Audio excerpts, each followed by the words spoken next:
السلام علیکم ورحمۃ اللہ وبرکاتہ۔ دوستو، آپ کا استقبال ہے ہمارے اس یوٹیوب چینل لرن ود صدیق احمد میں۔ آج آپ کے سامنے ہم پیش کرنے والے ہیں آؤ اردو سیکھیں اس کورس کا 12واں سبق۔ آج کا سبق ہے سبق نمبر 12۔ کہانی کا عنوان ہے چوہے اور بلی۔ چوہے اور بلی۔ چوہا یہ ایک جانور کا نام ہے جو نیولا سے ملتا جلتا ہوتا ہے۔ اس سے ایک مثل مشہور ہے، چوہا بل میں سماتا نہیں، دم سے باندھا چھاج۔ چوہا بل میں سماتا نہیں، دم سے باندھا چھاج۔ اس کا معنی ہے اپنی تو گزر ہوتی نہیں، دوسروں کا بوجھ سر پر اٹھا لیا۔ اپنی تو گزر ہوتی نہیں یا اپنا تو گزر ہوتا نہیں، دوسروں کا بوجھ سر پر اٹھا لیا۔ بلی کے بارے میں پیچھے بات گزر چکی کہ یہ ایک شیر جیسا جانور ہے، اس کا نام ہے۔ اس سے ایک محاورہ مشہور ہے، بلی الانگنا۔ بلی الانگنا اس کا معنی ہے بلی کا سامنے سے گزر جانا۔ پہلے جب کسی کے سامنے سے بلی گزر جاتی ہے تو ایسا کہتے ہیں بلی نے راستہ کاٹ لیا، اور اسے منحوس سمجھتے تھے، حالانکہ اس کی کوئی حقیقت نہیں۔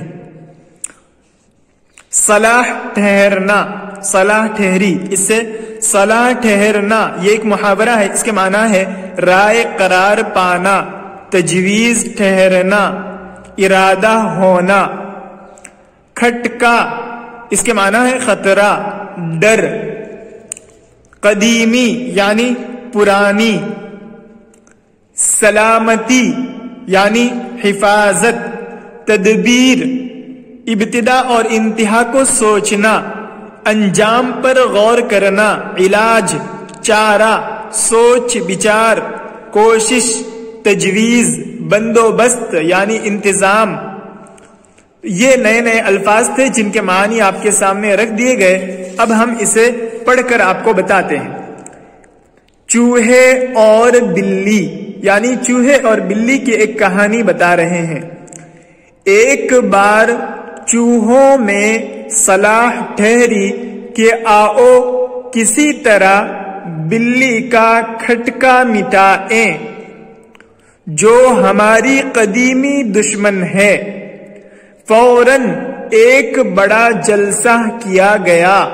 جلسہ یعنی پروگرام، یعنی لوگوں کو جمع کرنا، اکٹھا کرنا، تاکہ سب چوہے جمع ہو کر اپنی قوم کی سلامتی کے لیے مناسب تدبیر سوچیں۔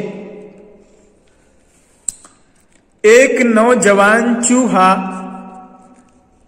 بھری مجلس میں 2 پاؤں پر کھڑا ہو کر بولا۔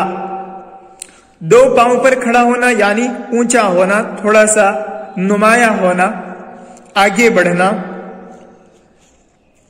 اس کے بعد گھنٹی، اس کے معنی ہے چھوٹا گھنٹا یا گھڑیال۔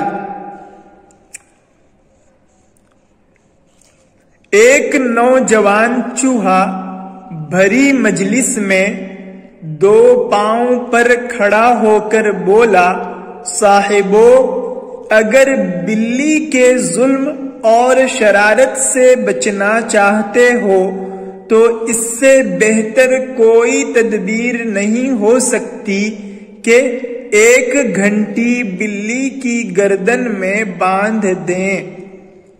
جب وہ آئے گی تو ضرور گھنٹی بجے گی، اس کی آواز سے ہوشیار ہو کر ہم اپنے سوراخوں میں جا چھپیں گے اور دشمن کے حملے سے بچ جائیں گے۔ ہوشیار ہونا یعنی چوکنا ہونا۔ آگے ہے خوشی کی تالیاں۔ واہ واہ، یہ خوشی کے اظہار کے لیے کہا جاتا ہے، خوشی کی تالیاں بجانا۔ اس کا معنی ہے خوشی منانا۔ ضعیف اس کے معنی کمزور، بوڑھا، عمر دراز۔ دلاور اس کے معنی ہے بہادر. دل جلا اس کے معنی ہمت والا. یہ نئی تدبیر سن کر سب نے واہ واہ اور خوشی کی تالیاں بجائیں، مگر ایک پرانا ضعیف چوہا اس خوشی میں شریک نہ ہوا. وہ ایک چوہے کے سہارے سے اٹھا اور مسکرا کر بولا، اے میرے بھولے بھالے نوجوانوں، کیا تم میں کوئی ایسا دلاور دل جلا ہے جو بلی کی گردن میں گھنٹی باندھ سکے؟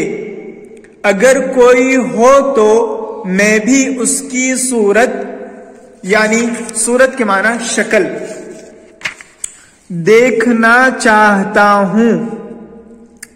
سنو، کام کا انجام دینا. انجام دینا یعنی پورا کرنا. سہل یعنی آسان. زبان زبان دونوں طرح اس کا استعمال ہے. دیکھنا چاہتا ہوں، سنو، کام کا انجام دینا ایسا سہل نہیں جیسا زبان سے کہہ دینا. دم بخود رہنا. دم بخود رہنا اس کے معنی حیران ہونا، خاموش ہونا. منہ تکنا اس کا معنی ہے منہ کی طرف دیکھنا، چہرے کی طرف نگاہ کرنا. جواب کا منتظر رہنا. حسرت و یاس کی نگاہوں سے دیکھنا یعنی امید اور نا امیدی سے دیکھنا. حیران و ششدر رہنا. لاجواب ہونا، تعجب سے دیکھنا. خاموشی چھانا یعنی سکتہ طاری ہونا، سناٹا ہونا، سب کا بالکل خاموش ہو جانا. جھپٹا جھپٹنا اس کے معنی حملہ کرنا، دوڑ کر جانا. دم دبا کر بھاگنا یعنی ڈر کر بھاگ جانا. ہمت یعنی حوصلہ.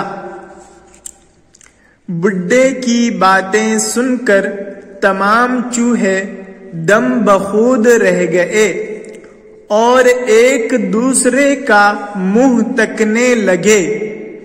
ابھی جلسے پر خاموشی چھائی ہوئی تھی کہ ایک بلی جھپٹی اور سب چوہے دم